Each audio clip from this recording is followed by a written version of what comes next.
अंतिम बात, जो सबसे महत्वपूर्ण बात है, वो ये कि भक्ति में भी योग जैसा आत्मविश्वास या अखड़ता, आत्मविश्वास ज्यादा अच्छा शब्द है, भक्ति में भी वैसा आत्मविश्वास शामिल कर दिया जैसा योग में होता है। भक्त आदमी क्यों लिजलिजा रहे? लिजलिजा शब्द सुना है आप लोगों ने कभी? लिजलिजा, ये वही व्यक्ति है जो विलोम हो जाता है ना। किसी घर में घुस जाना, वो कह रहा है कि तुम जानते हो कि मैं नहीं चाहती हूं तुम मेरे घर में आओ। हाँ जानता हूं, लेकिन तुमको देख लेता हूं तो ठीक लगता है। मुझे तुमसे नफरत होती है, मैं जानता हूं तुम मुझसे नफरत करती हो, पर मैं तुम्हें देख लेता हूं तो ठीक लगता है। तुम मुझे गाली दो, गंदी गाली दो, मैं नाली का कीड़ा हूं, मुझे कीड़ेपन में ही सुख मिलता है, तो मैं क्या करूं। जो आदमी इस लेवल पे चला जाता है ना, उसको होता है लिजलिजा। रीढ़ की हड्डी खत्म हो जाती है। सामने वाला इग्नोर कर करके थक गया है, अब सीधे खुल के कह रहा है, उसके बाद भी बिना रीढ़ की कीड़े की तरह से उसमें फिर पहुंच जाना वहां पर, जाके बोलना डांट दो, डांट खाने आया हूं, जी नहीं लगता तुम्हें देखे बिना। भगवान न करे किसी की ऐसी हालत हो। लेकिन आपने ऐसे पीस देखे जीवन में? नहीं देखे? कितने लोगों ने ऐसा पीस देखा है अपने आसपास? कम से कम एक आध पीस देखा है। बस बस बस वही वही वही। उस व्यक्ति को बोलना तुम्हारा नाम पता लग गया है, लिजलिजा। अपनी भावनाओं से इतना कमजोर हो जाना कि अपने आत्मसम्मान को दांव पे लगा देना। मजा इसमें कि आप किसी से कहे हेलो और वो कहे कि यार तुझसे बात करने का मन नहीं कर रहा, और आप कहें अच्छा स्थायी रूप से गुड बाय, ब्लॉक। ये नहीं कि हर आधे घंटे बाद देख रहे हैं मैसेज आया कि नहीं आया, है अभी भी नहीं आया, फिर आधे घंटे में देखा ऑनलाइन है, ओ हो मैसेज आएगा आएगा आएगा। क्या ड्रामा है। सीधे कि यार तुम मुझे पसंद नहीं करते, मेरे लिए इतना ही काफी है कि इस बात को यहां स्थायी रूप से विराम देते हैं, और कभी जिंदगी में चौराहा हुआ तो आमना सामना होगा, नहीं तो शुभकामनाएं और अलविदा, खत्म। और ये नहीं कि अलविदा के बाद 2 मिनट बाद डिलीटेड, ये नहीं कि वहां डिलीट कर दिया उसके पास से भी, और फिर आप कहें कि वो गलती से कहीं और भेज रहा था, तुम्हारे पास चला गया था गलती से।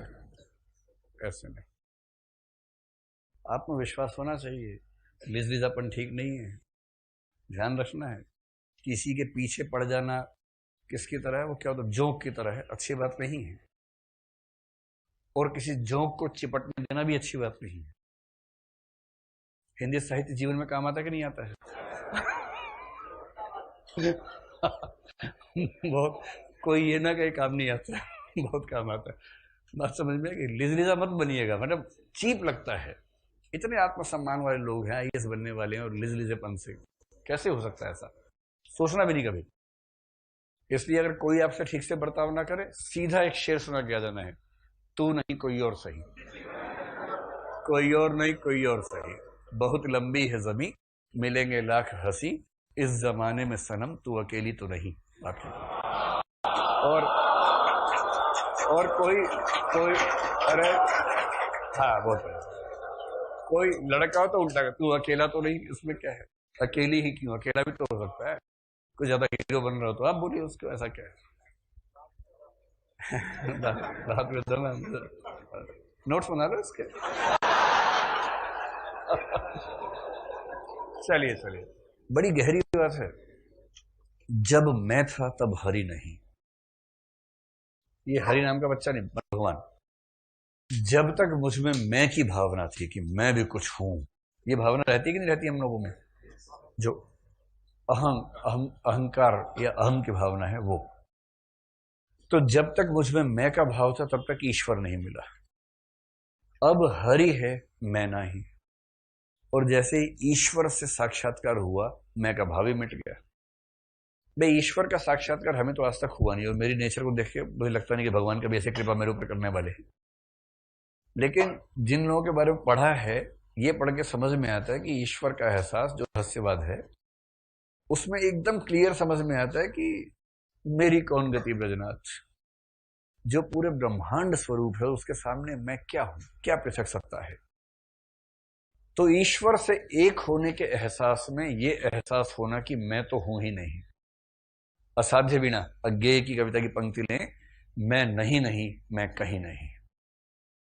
मैं तो डूब गया था स्वयं शून्य में, वीणा के माध्यम से अपने को मैंने सब कुछ को सौंप दिया था। मैं तो हूं ही नहीं, वायु सा नाद भरा मैं उड़ जाता हूं। वो कविता बड़ी अच्छी, आप पढ़ेंगे आपको बड़ा मजा आएगा। अब ये नहीं कि आप आज पढ़ लो फिर बोलो कि मजा नहीं आया, आप ऐसे बोल देते हो बार बार। मैं पढ़ाऊंगा तब मजा आएगा, समझेंगे उसको, क्लास में समझते हुए पढ़ेंगे। मतलब इसमें मैं का भाव नहीं है, समझते हुए पढ़ेंगे तो मजा आएगा, ये वाला भाव है। तो जब तक उसमें मैं का भाव था, ईश्वर नहीं मिला। अब ईश्वर मिल गया तो मैं का भाव नहीं रहा। प्रेम गली अति सांकरी, जो प्यार मोहब्बत वाली गली है ना, बहुत संकरी है। जा में दो ना समाही, उस गली में दो नहीं चल सकते, एक ही चलता है। बुझा रहा है?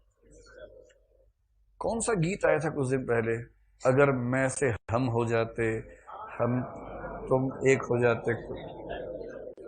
आ हा हा, देखिए राष्ट्रपति जी ने बहुत चेहरे पर दर्द लाके बताया है, दर्द दिलों के कम हो जाते, मैं और तुम गर हम हो जाते हैं। वही वही भाव है, मैं और तुम गर हम हो जाते। जब तक मैं और तू रहेगा तब तक प्रेम गली अति सांकरी, फिर बारी बारी चलना होगा। तो प्रेम का असली प्लेटोनिक मतलब प्रेम का होता है जहां ये भाव ही खत्म हो जाए कि मैं और तुम, एक ही भाव है हम। समझ गए? बस नोट्स बना लो इसके।